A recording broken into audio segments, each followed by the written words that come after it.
Hello everyone, आप सबका स्वागत है आपके अपने चैनल जी मैथ्स पे। देखिए डियर फ्रेंड्स, पिछले वीडियो के अंदर आपको पता है हमने आरटी के बारे में पढ़ा था और आरटी के कुछ शॉर्ट नोट्स हमने देखे थे उसमें। हालांकि वो नोट्स आपके लिए पर्याप्त है क्योंकि यहाँ से रीट के अंदर लगभग 2 क्वेश्चन आने की पूरी संभावना रहती है। आप जब पिछले एग्जाम्स के पेपर उठा के चेक करेंगे तो वहाँ पे आपको 2 से 3 क्वेश्चन यहाँ पर देखने को आराम से मिल जाएंगे। आज इस वीडियो के अंदर अपने वही आरटी के रिगार्डिंग कुछ क्वेश्चन है, इंपॉर्टेंट प्रश्न है। आपको मैं ये विश्वास दिलाना चाहता हूँ कि इन क्वेश्चनों में से ही प्रश्न आएगा, ये आप बिल्कुल यकीन मानिए। प्रश्न बाहर नहीं जाएगा। यहाँ से लगभग 25-30 क्वेश्चन मैं आपके लिए लेके आया हूँ और जो अपनी NEP 2020 थी वहाँ से 2-4 प्रश्न छूट गए थे, तो उनको भी मैं लास्ट में इसी वीडियो में लेके आया हूँ। तो देखिए फर्स्ट क्वेश्चन देखते हैं इसमें। प्राथमिक स्तर पर आरटी अधिनियम 2009 द्वारा विनिर्दिष्ट छात्र शिक्षक अनुपात आपको बताना है। तो आप सबको पता है प्राथमिक स्तर पर ये 30:1 है, जबकि उच्च प्राथमिक स्तर पर यह अनुपात 35:1 होता है।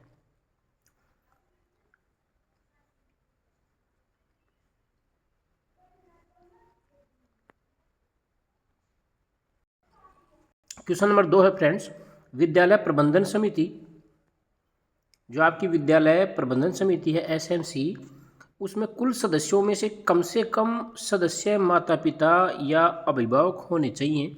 तो वहाँ पर आपको मैंने कल बताया था कि 75% अभिभावक होने चाहिए उसमें, यानी कि 3/4 उसके अंदर होने चाहिए। ये SMC आपको ये बिल्कुल याद रखना है कि ये धारा 21 के अंदर इसका वर्णन किया गया। ये धाराएँ आप इम्पोर्टेंट है, इनको ज़रूर याद रखिए।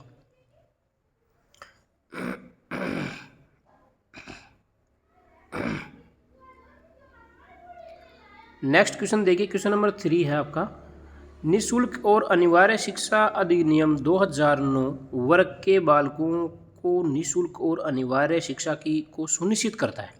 यानी कि कहाँ से कहाँ तक के बालकों को ये मुफ्त शिक्षा देने की बात करता है। तो वहाँ पर आपका आंसर हो जाएगा 6 से 14 वर्ष।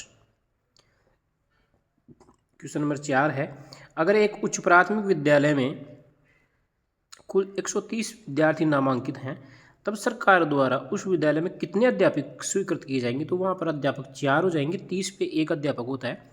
तो आप इस चीज़ को समझिए, सॉरी यहाँ पर 5 अध्यापक होंगे, है ना, क्योंकि 30 पे 1 होता है ना, तो 5 120 से लेकर 150 तक के जो बच्चे हैं वहाँ पर 5 अध्यापक होंगे अनुपात के हिसाब से। ठीक है, ये आप ध्यान रखें। क्वेश्चन नंबर 5 है, विद्यालय प्रबंधन समिति को एक माह में कम से कम कितनी जो बैठकें होती है ना वो आयोजित करनी चाहिए। तो 1 महीने में कम से कम 1 बार बैठक जरूर होनी चाहिए। अमावस्या के दिन होती है इसी बैठक।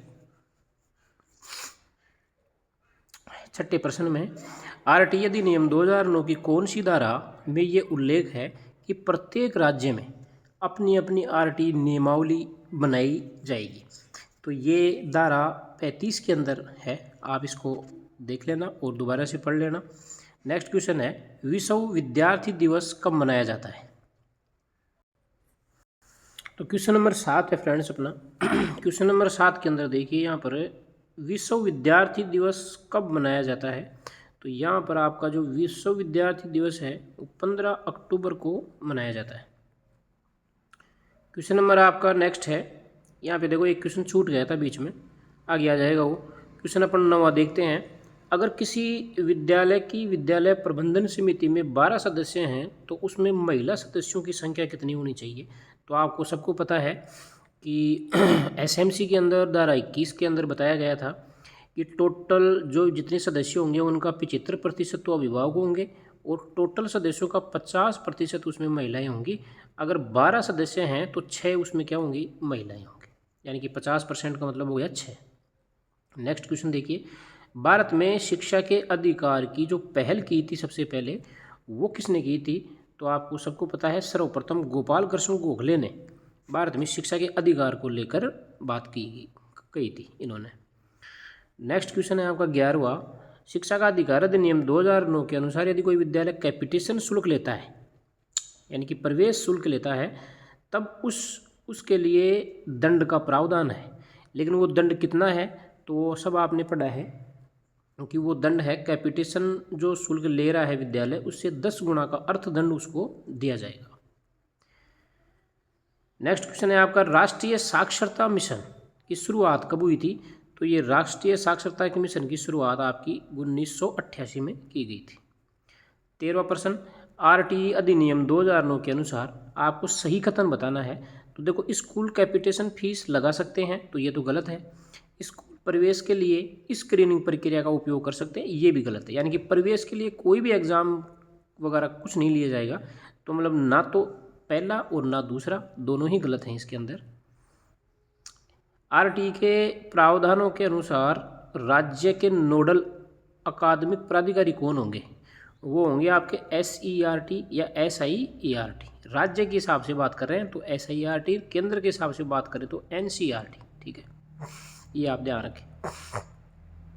नेक्स्ट क्वेश्चन है 15वां, शिक्षा का अधिकार अधिनियम 2009 के किस अध्याय में विद्यालय एवं शिक्षकों की जिम्मेदारी का वर्णन किया गया है?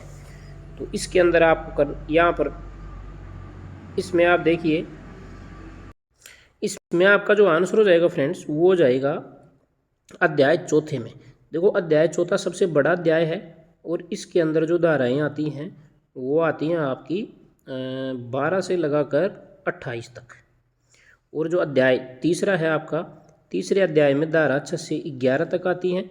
और पहले अध्याय में जो धारा आती है वो 2 ही धारा आती है, आप सबको पता है, पहली और दूसरी। और जो दूसरा अध्याय है उसमें धाराएँ आती हैं 3, तीसरी, चौथी और 5वीं। नेक्स्ट क्वेश्चन है आपका, यदि एक प्राथमिक विद्यालय में कुल 85 नामांकित हैं, मतलब कुछ कुल 85 बच्चों का नामांकन है, तब सरकार द्वारा उस विद्यालय में कितने अध्यापक स्वीकृत पद होंगे? यानी कि वहाँ पर आपको पता है एक पे 30 बच्चों पे एक, फिर 31 से लेके 60 तक 2, और फिर 60 से लेके 61 से लेके और 90 तक 3 होंगे। तो ये 85 इनके बीच में क्राइटेरिया में आ रहा है। तो यहाँ पर आपका आंसर हो जाएगा 3 अध्यापक के पद स्वीकृत होंगे।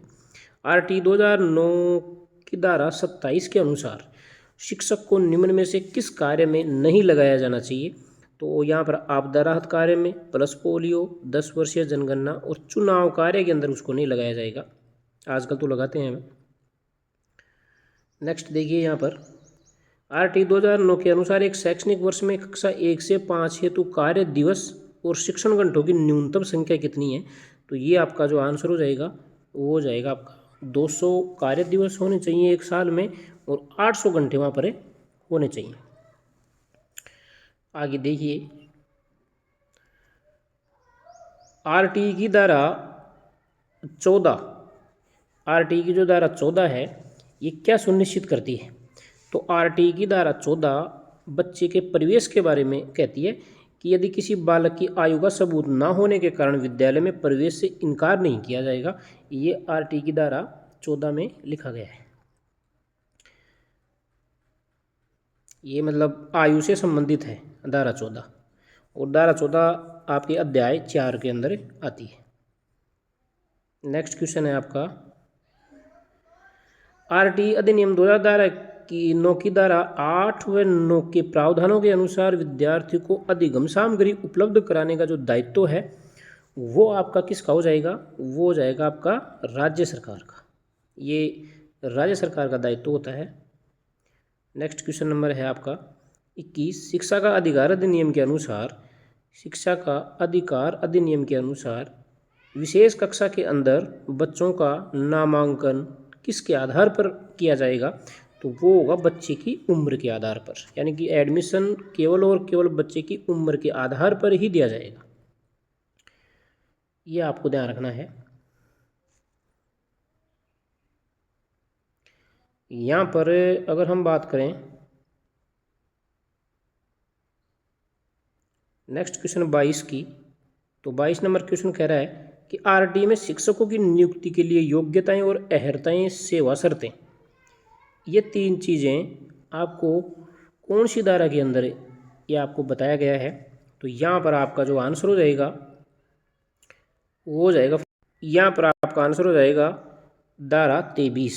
ये धारा 23 के अंदर शिक्षक के अंदर क्या योग्यताएं होनी चाहिए, क्या अहर्ताएं और क्या सेवा शर्तें हैं, ये धारा 24-23 के अंदर बोला गया है।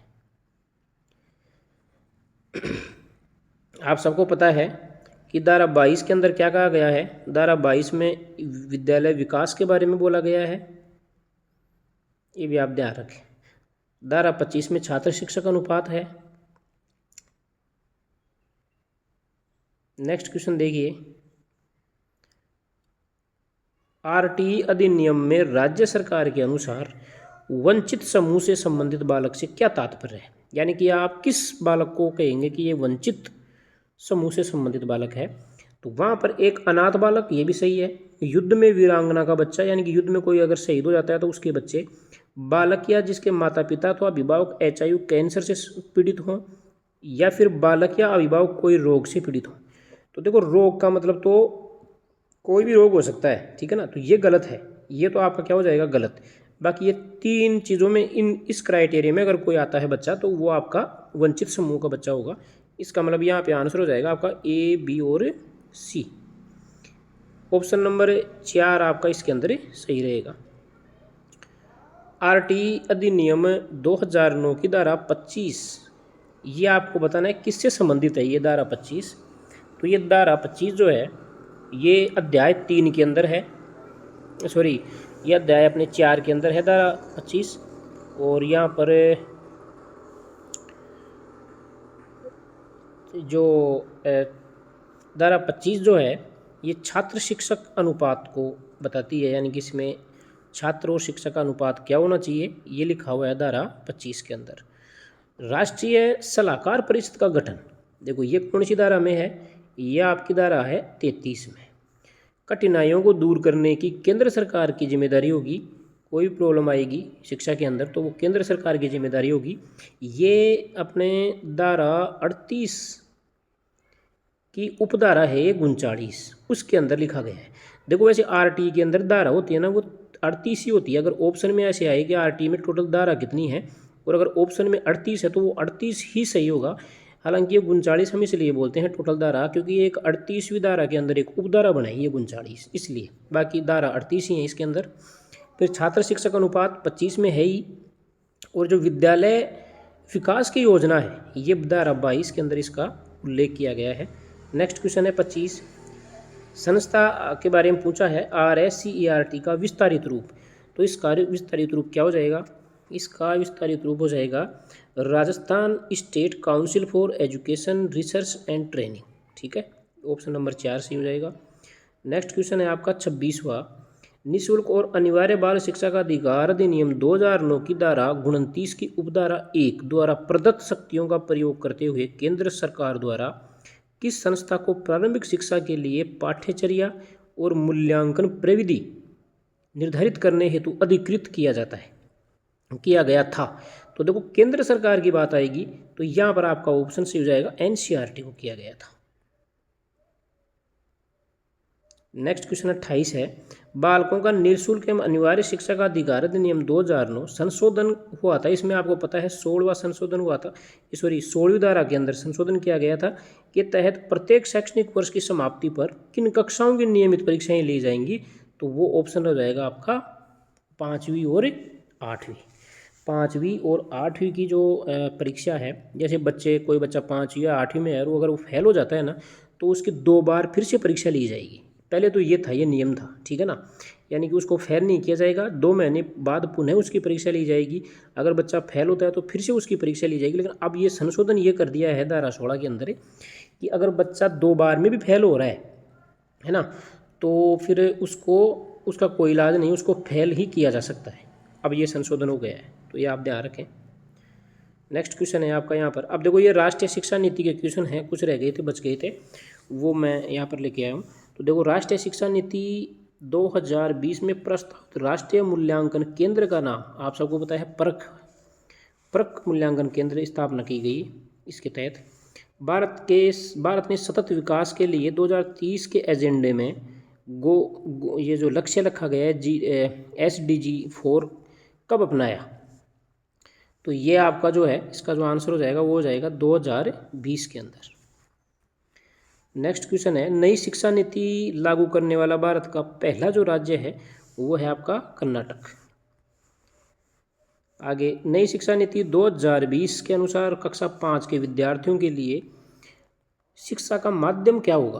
तो वो होगा आपका मातृभाषा या स्थानीय भाषा में शिक्षा दी जाएगी, और ज़रूरत पड़े तो 8वीं तक के बच्चों को भी ये मातृभाषा में शिक्षा दी जाए।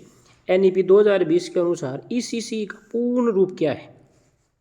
तो ECC का पूर्ण रूप जो है वो है अर्ली चाइल्डहुड। देखो, अर्ली का प्रारंभिक बाल्यावस्था, देखभाल और शिक्षा। Early childhood care and education इसकी फुल फॉर्म होती है। तो ऑप्शन नंबर सी आपका इसमें सही हो जाएगा।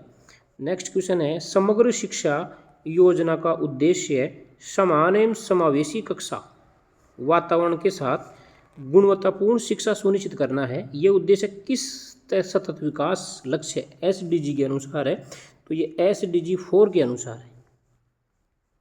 नेक्स्ट है, देखो इसमें निम्नलिखित में से दीक्षा पोर्टल से संबंधित कौन सा कथन सही नहीं है? गलत कथन आपको देखना है। तो यहाँ से देखिए आप, अब आपको यहाँ पर बताना है, इस पोर्टल के माध्यम से शिक्षक अपने विद्यार्थियों को ऑनलाइन शिक्षा दे सकते हैं। इस पोर्टल का प्रयोग केवल अध्यापकों द्वारा किया जा सकता है।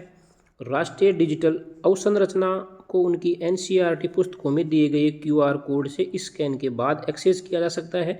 इंटरनेट कनेक्टिविटी के बिना पाठ्य सामग्री संग्रहित शेयर नहीं की जा सकती।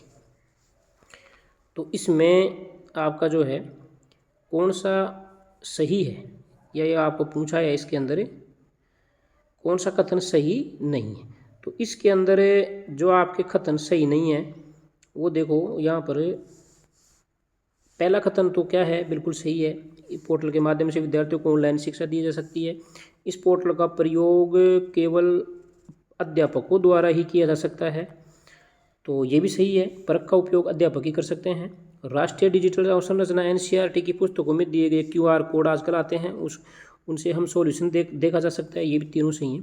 इंटरनेट कनेक्टिविटी के बिना पाठ्य सामग्री संग्रहित व शेयर नहीं की जा सकती, तो इसके अंदर ये भी सही है। देखो यहाँ पे चारों ऑप्शन सही हैं, लेकिन एक ऑप्शन यहाँ से थोड़ा मिस हो गया। यहाँ पे कोई भी ऑप्शन गलत नहीं है। चौथा ऑप्शन था निम्न में से कोई नहीं, है ना, इनमें से कोई भी कथन गलत नहीं है। इस प्रकार से ये आपके प्रश्न कंप्लीट होते हैं। आप इनको, ठीक है फ्रेंड्स, आप वीडियो को 1 से 2 बार देखिए, और कोई भी अगर क्वेश्चन में कोई भी अगर आपको, जैसे मान लो जो मैंने ऑप्शन आपको सही बताया है वो आपको कुछ कन्फ्यूज लगे, तो आप कमेंट सेक्शन में ज़रूर बताएं। हो सकता है कोई क्वेश्चन का आंसर गलत भी हो सकता है, तो आप अपने हिसाब से भी थोड़ा देख लें। बाकी अगले वीडियो आए तब तक मस्त रहें, पढ़ते रहें। Thank you.